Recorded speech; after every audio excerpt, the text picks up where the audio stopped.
Hello there, everybody. Welcome back. I'm here to be talking about 28 years later, The Bone Temple. Now, this is the newest film in the 28 years, weeks, months, whatever you want to call it, series. And it takes place pretty much immediately after the last one, which came out less than a year ago, if you all remember, in the summer of 2025. So I did hear that they filmed these both back to back, and there is a third film that is planned. And it follows the kid Spike from the previous film, after at the end of the film being saved by all these groups of people in these long blonde wigs that call themselves the Jimmies, or I guess you could say the Finger Gang, and it's him being integrated into that group and just riding along with them. While it also follows the Dr. Kelson from the last film, the guy who paints himself in orange, and he gets into a interesting dynamic with Samson, who is that big alpha zombie, and it's basically those two plot points until they coincide, obviously, for the third act. Now, I don't want to get too much into spoilers, although based on the critical response and audience response, which has been great, but the financial response has been not so great. So there is a question mark on if we'll get that planned third film, which I really hope so, because I'm going to be real with you guys. This film was so much better than the last one. And I thought the last one was pretty solid. Like, it was, I think, above average if I remember the review I gave it, but it was a severe disappointment and different than what the trailers were promising. But I guess now that we knew what we were getting into, it just worked better. Plus, I felt that the story, it just felt more cohesive, because it's really simple to see. It's like two plot points that you follow, and then they coincide at the end, so they make sense and they don't just feel like they're padding out the runtime. So the stuff with the Jimmy Gang and the stuff that you learn about how truly awful and despicable these people are, and you just want to feel for the kid who is, he obviously went through a lot the last film, and he's still going through a lot here. And Alfie Williams, who plays Spike, does a great job portraying the conflict and the emotion that his character goes through. And the other members of the Jimmy Gang are also not a lot of them are really flushed out. There's the opening sequence with Spike joining the gang. I thought that was pretty good. There's this one scene at the barn, which I just want to say it's basically like a torture scene.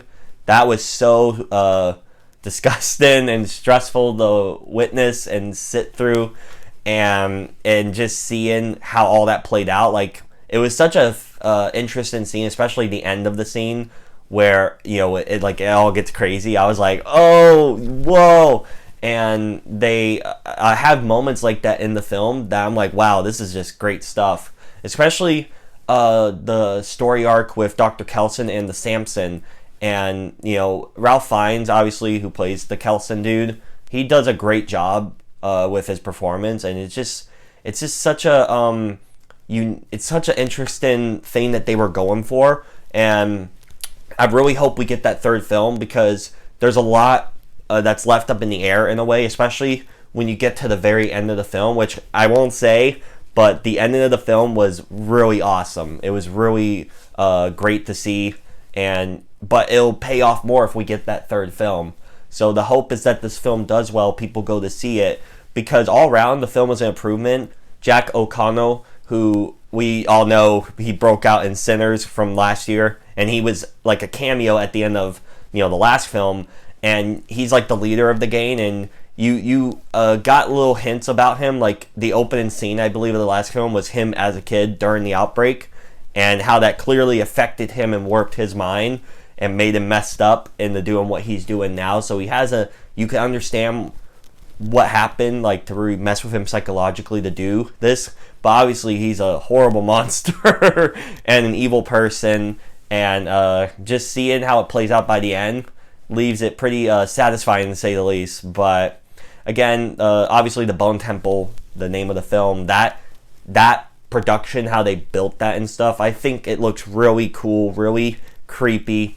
And the score is kind of underrated too, because the score just hits the right notes, and it has kind of like this somber, eerie type of tone.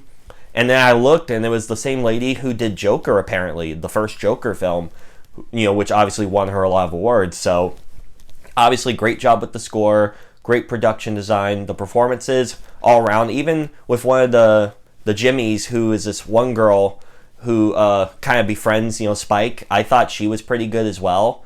And just seeing their relationship grow over the course of the film, I thought was pretty fun.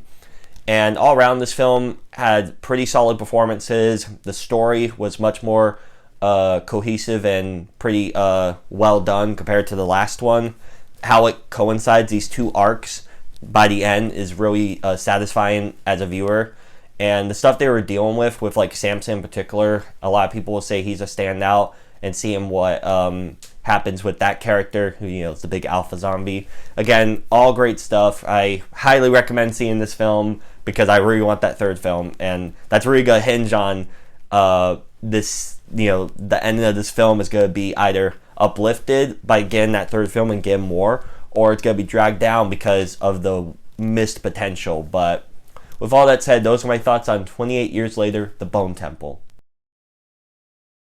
Again, what'd you all think? Please let me know down below if you had the chance to see it. If you didn't, please see it. I want you to see it so I can get that third film.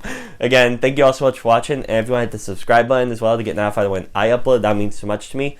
And I'll catch you all in the next video. Bye.